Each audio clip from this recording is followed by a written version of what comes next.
Kwa hapa Amka TV, karibu sana. Kama ufika kwa mara kwanza kisha una subscribe, mabarakaa vizuri. Tunakaa watu vile.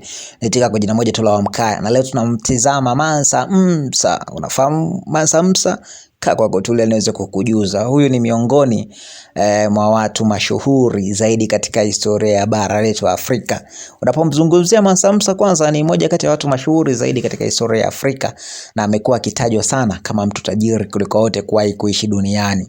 Karibu Amka TV, asili mtandaoni, wasawa klamu ya Ngosha. Leo tupo tunamwangalia kwa uzuri na kwa ufupi Mansa Msa. Na hii hapa ndio historia yake kwa ufupi lakini yenye uzito wa kutosha. Karibu tujifunze historia kwa pamoja. Mansa Msa alizaliwa karibu mwaka 1280 na akawa mtawala wa dola la Mali kuanzia mwaka 1312 hadi mnamo mwaka 1337. Dola la Mali kwa wakati huo lilikuwa Afrika Magharibi. Maeneo leo inajulikana kama Mali, Senegal, Guinea, Ivory Coast na kadhalika. Eneo hilo zamani kwa kiitwa dola la Mali. Na Mansa Msa ndio alikuwa anatoka ukanda huo. Sasa huyu Mansa Msa yeye alirithi uongozi baada ya mtawala aliyemtangulia kupotea baharini wakati wa safari ya utafiti, na utajiri wake yeye uliweza kutokana zaidi na dhahabu pamoja na chumvi. Kwa wakati huo tunaweza kusema Mali ilikuwa ikimiliki zaidi ya nusu ya dhahabu yote duniani, na kila biashara ya dhahabu ilipita chini ya mamlaka yake Mansa Msa. Na ndio maana leo wanahistoria wanakadiria pengine utajiri wake uliweza kufikia zaidi ya dola bilioni 400 kwa thamani ya leo, ingawa haikuwa pesa taslimu kama ilivyo sasa, bali rasilimali. Tukio lililomfanya ajulikane duniani ni ile hija yake ya kwenda Maka mnamo mwaka 1324. Alisafiri na msafara mkubwa sana, huku maelfu ya watu, mamia ya ngamia ambao walikuwa wamebeba dhahabu.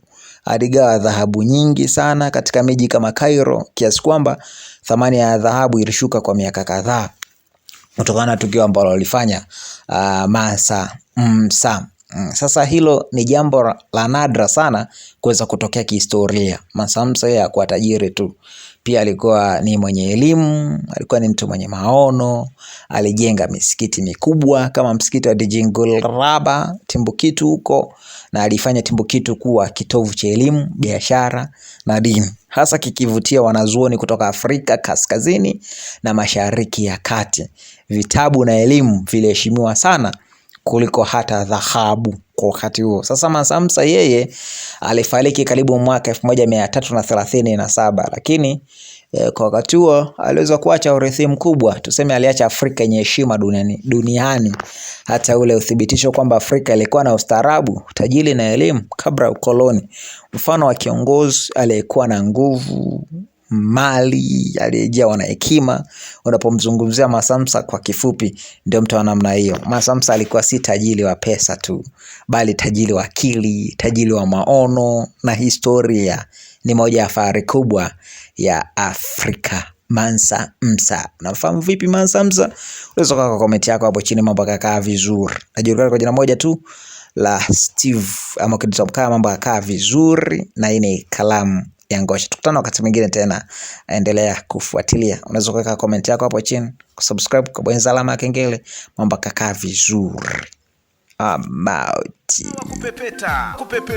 Tunawachambua wasanii mbalimbali, kazi za wasanii, madirekta, maproducer na wadau mbalimbali wa muziki wa asili.